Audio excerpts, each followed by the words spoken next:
Pemirsa, pemerintah daerah Halmahera Timur saat ini sementara meningkatkan potensi daerah didukung dengan pembenahan sarana prasarana untuk meningkatkan konektivitas warga. Untuk mengetahui informasi selengkapnya, berikut kita simak dialog singkat yang telah direkam sebelumnya bersama Wakil Bupati Halmahera Timur, Anjas Taher. Pemirsa, Anda kembali menyaksikan segmen dialog dalam program Maluku Utara hari ini bersama saya Cetiza Lemingkewas. Dan kali ini kami akan membahas topik yang menarik tentunya terkait dengan potensi daerah yang ada di Provinsi Maluku Utara. Namun kita akan membahasnya lebih lanjut pemirsa. Sebelumnya kita tahu bersama bahwa untuk setiap daerah yang ada di Indonesia pasti memiliki keunikan dan potensinya masing-masing.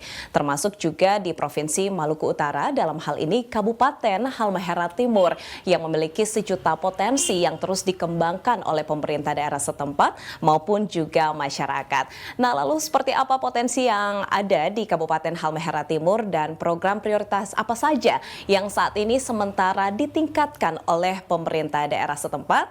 Dan saat ini saya akan membahasnya bersama dengan narasumber yang sudah ada bersama kami, yakni Wakil Bupati Kabupaten Halmahera Timur, Bapak Anjas Taher. Baik, salam jumpa Pak Wabub. Apa kabar hari ini, Pak? Baik, alhamdulillah. Baik, luar biasa sehat ya, Pak ya. Iya, terima kasih banyak Pak telah meluangkan waktu untuk bisa berbincang-bincang bersama kami dalam TVRI Maluku Utara, tepatnya program Maluku Utara hari ini. Baik, Pak, sebelum kita akan mengetahui sebenarnya program kerja apa saja yang sementara digalakan oleh pemerintah daerah, tapi saya ingin tahu nih, Pak, sebenarnya kalau dari Pak Wabub sendiri bagaimana gambaran umum terkait dengan Kabupaten Halmahera Timur? Baik, Kabupaten Halmahera Timur ini lahir bersamaan dengan di Maluku Utara 6 kabupaten kota lainnya pada tahun 2023 berdasarkan Undang-Undang Nomor 1. Nah, karena itu sejak kabupaten ini dimekarkan, itu kami memiliki 4 kecamatan. Setelah itu dimekarkan menjadi 10 dan saat ini kami memiliki kurang lebih 102 desa. Luas wilayah Kabupaten Halmahera Timur itu secara umum seluas 14.202 km persegi dengan luas daratan kurang lebih 6.000 lebih.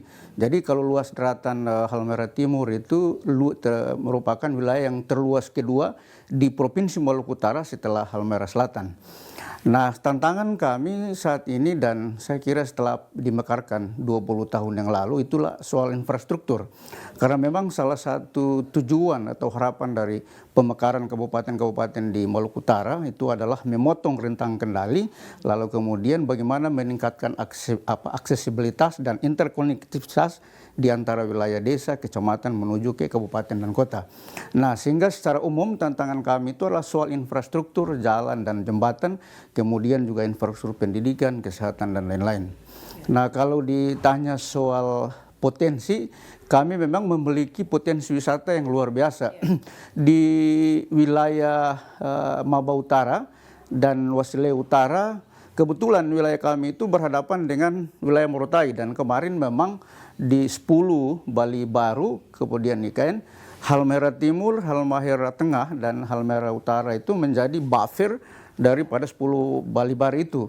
Nah, di wilayah utara itu kami memiliki potensi yang luar biasa khususnya pesona alam lautnya dan memang beberapa tahun kemarin kami sudah mendorong untuk secepatnya disahkan RIPDA, rencana induk pengembangan pariwisata, dan alhamdulillah kalau dilihat dari potensi wisata selain keindahan alam ada juga pulau-pulau di wilayah Maba bagian selatan. Kemudian kebetulan kami juga memiliki pulau terluar, Pulau Jiu namanya, dan pesona lautan, pasir putih dan sebagainya itu dan membentang di wilayah utara Maba sampai di utara Wasile, kemudian sebagian di wilayah Maba Selatan yang kemudian berhadapan dengan wilayah Halmahera Tengah.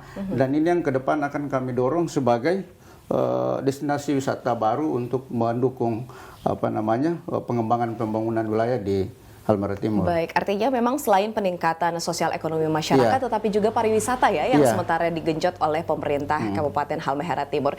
Baik Pak, lalu program kerja ataupun juga prioritas apa Pak yang saat ini sementara di-highlight ataupun yang dikerjakan oleh pihak pemerintah daerah setempat? Ya, jadi tadi saya sampaikan bahwa tantangan kami itu infrastruktur saat ini. Nah, karena itu memang sejak dari dimekarkan tahun 2003 sampai sekarang kita masih berputar-putar soal infrastruktur karena memang alokasi pendanaan ini kan saya kira agak terbatas sehingga dengan skala prioritas berdasarkan prioritas sampai saat ini memang kami dari luas atau ring road Kabupaten Halmahera Timur itu insya Allah di tahun ini dari Maba Utara ke Wasilei Utara itu bisa kami hubungkan. Jadi insya Allah akhir tahun ini taruhlah Desember ring road atau jalan lingkar Halmahera Timur itu bisa tuntas.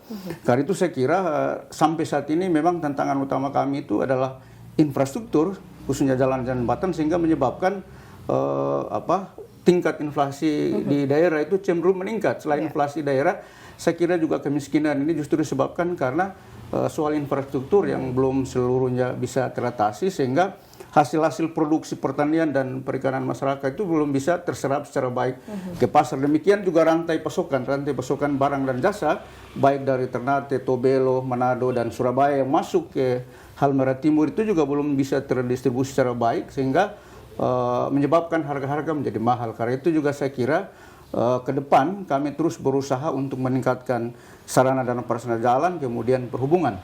Selain itu saya kira juga fokus di bidang ekonomi tentu juga akan kami terus dorong misalnya di perkebunan. Perkebunan saat ini kami juga memiliki potensi di pala, kelapa, dan cengkeh. Kemudian juga di perikanan kami itu berencana membangun ada 4 kawasan perikanan terpadu. Ada satu adanya di Maba Utara, namanya di Dabo, kemudian ada di Maba Selatan, adanya di Sil, kemudian ada juga di Wasilei Selatan, namanya Tanjung Roni. Nah, kalau di Maba Selatan itu memang akan dikembangkan situ khususnya jenis ikan demersal, ikan dasar, dan beberapa pelagis kecil. Kemudian di Maba Utara juga khusus untuk tuna, pelagis besar, dan juga demersal. Sama juga di Wasilei, khususnya di Tanjung Roni itu akan dikembangkan cumi dan teri khususnya di situ. Artinya memang pembangunan berkelanjutan ini terus dilakukan ya Pak ya, baik itu infrastruktur maupun juga potensi yang ada di Halmahera Timur. Baik, lalu bagaimana Pak untuk pembangunan atau pemberdayaan masyarakat lokal yang ada di Halmahera Timur? Iya, memang kalau pemberdayaan dalam konteks lebih umum kan dua hal. Pertama adalah bagaimana dia berdaya secara ekonomi, kemudian kedua dia berdaya secara sosial. Nah, secara sosial ini kan saya kira pertama kami akan terus meningkatkan sumber daya. Karena itu memang saat ini lagi digalakan kami itu ada namanya Kampung Faivie. Kampung Faivie itu kemudian di desa-desa saat ini lagi pertama itu adalah bagaimana meningkatkan kapasitas aparat desa, termasuk dengan contoh misalnya saat ini lagi didorong penguatan kapasitas ibu-ibu PKK di setiap desa begitu. Nah, karena itu memang ada di kami itu ada alokasi anggaran yang namanya bagi hasil yang dulu di setiap setiap desa hanya 30 juta, saat ini kami tingkatkan sampai 500-600 juta per desa. Itu dalam rangka pemberdayaan. Jadi seluruh 102 desa itu sejak 2 tahun terakhir ini Pak Bupati sudah perintahkan agar dana bagi hasilnya ditingkatkan, sehingga dengan begitu upaya peningkatan kapasitas masyarakat dalam konteks pemberdayaan ini bisa lebih dimaksimalkan. Dan ke depan di periode ini insya Allah kalau kami terpilih, bahkan program Kampung Faivie itu akan nanti dialokasikan penganggaran secara khusus dalam rangka pemberdayaan. Tapi kalau secara ekonomi saya kira tadi di pertanian kami dorong, bahkan kami memiliki potensi pangan yang luar biasa yang adanya di Kecamatan Wasilei dan Wasilei Timur. Saat ini contoh misalnya ketika masyarakat itu terbentur soal BBM. Nah, kami pemerintah berusaha untuk memberikan subsidi bahan bakar solar ke mereka. Kemudian Alsintan, alat-alat kita dorong ke situ. Nah, cuma memang tantangan nasional kita saat ini adalah pupuk karena setiap RDKK yang diusulkan mungkin karena memang alokasi APBN-nya kecil sehingga yang masuk itu biasanya belum sesuai dengan kebutuhan masyarakat. Karena itu ke depan ini yang menjadi salah satu tantangan kami di pertanian tanaman pangan yang harus didorong itu adalah pupuk dan alat-alat pendukung lainnya misalnya Alsintan. Kemudian kami juga memiliki potensi hortikultura yang luar biasa karena itu 2 tahun kemarin lewat Bank Indonesia dalam rangka mengendalikan inflasi di Maluku Utara kami itu sudah dikerjasamakan dengan Pemda Kota Ternate dalam rangka untuk pemasok hortikultura. Dan saat ini juga jadi perhatian kami pemerintah untuk mendorong di perkebunan, pertanian dan hortikultura. Demikian juga dengan di perikanan, Bu. Baik, jadi memang untuk beberapa sektor termasuk juga untuk pertanian maupun juga perkebunan ini terus ditingkatkan ya Pak ya betul. Untuk bisa menjaga kedaulatan pangan di wilayah Provinsi Maluku Utara khususnya di Halmahera Timur. Baik, saya penasaran ini Pak, bagaimana Bapak menggambarkan untuk wilayah Kabupaten Halmahera Timur untuk pembangunannya dalam 5 tahun terakhir dan 5 tahun ke depan? Ya, memang kalau kita mau menggambarkan ini tentu kan kita berdasarkan kinerja makro kita. Kinerja ekonomi makro kita alhamdulillah agak bagus memang pasca COVID-19 itu memang kita agak turun minus tapi sejak 2020 2021 sampai 2023 ini alhamdulillah pertumbuhan ekonomi kita relatif bagus, demikian juga dengan income per kapita kita. Nah, indikator makro lain juga saya lihat misalnya soal indeks pembangunan manusia.